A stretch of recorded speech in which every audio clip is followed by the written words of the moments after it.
There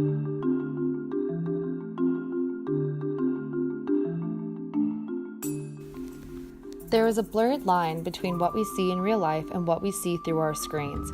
Is this really how some people live, and why are they so perfect? It seems as though the famous accounts we look at in our daily lives have everything. Through forums of social media, the public is constantly being bombarded by a polished virtual reality thrown in our faces that throws off our own reality of social proof.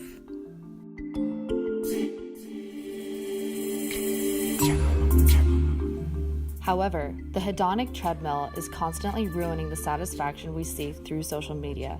Developed by two psychologists, Brickman and Campbell, first published about this concept in 1971. The hedonic treadmill is when we are on the hunt for the next thing that will make us feel good. It's almost impossible for us to just be. And just being, research suggests, is one of the key ways to feel truly happy. For example, when we post on social media and get 100 likes, we feel happy and accepted. Then when we post again, it is socially expected to get more likes. We strive for this instant gratification and validation through our posts, and if it's not received, the positive validation is lost in the abyss.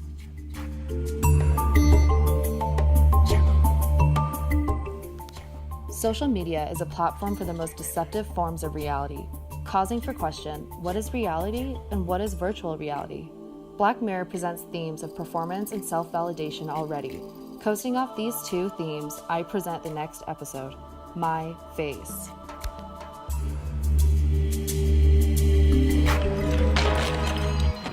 Only 5% of the population can achieve the model look, leaving the 95% of people searching for answers as to why they don't look like the models they envy on screen.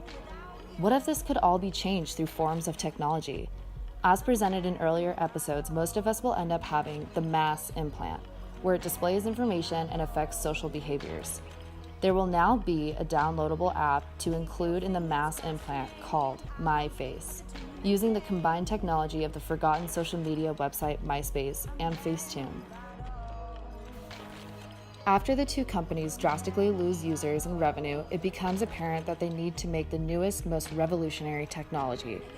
The two developed the app MyFace, which allows users to alter their physical appearance in ways similar to Photoshop. They can look skinnier, brighter hair, whiter teeth, anything that is at dissatisfaction to themselves now. As we meet our main character, Gillian, she is seen at the mass office deep within the city. Gillian's ultimate issue in her life is her lack of popularity within the social media world, even though she is the CEO of Mass Implants.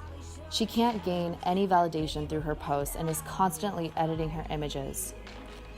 When news carries over to her office of the new app development between the two companies, she undoubtedly endorses it and calls for the immediate release of the app. We know and see today that immediate releases of new technology without test runs ultimately causes issues within our devices. When the app is released, we see her and many others immediately downloading it to change how others perceive them. Our main character changes everything about herself, and in doing so, when she leaves for the day, people instantaneously flood her with the positive comments and validation as strangers approach her on the street to tell her of their envy. As she enters her office, our supporting character, Cedric Kerr, runs after her through the building. He tells Gillian that when he saw her walking along the street, he was immediately drawn to her beauty. After spending a few days with Cedric, it becomes apparent to Gillian that the bodies around her are becoming so perfect.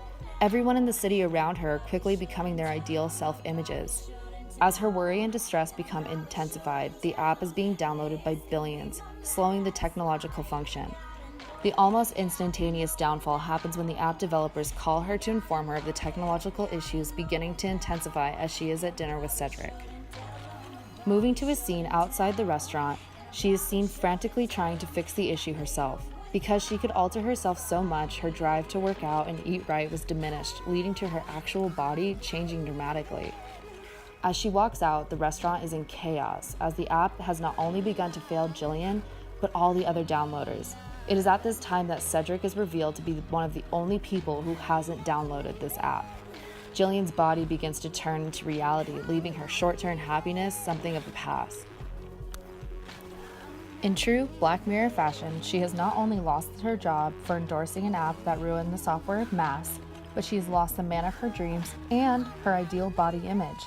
Leaving Gillian in a state of depression, we now see her living her days out in a psychiatric hospital because she will never be satisfied with just being.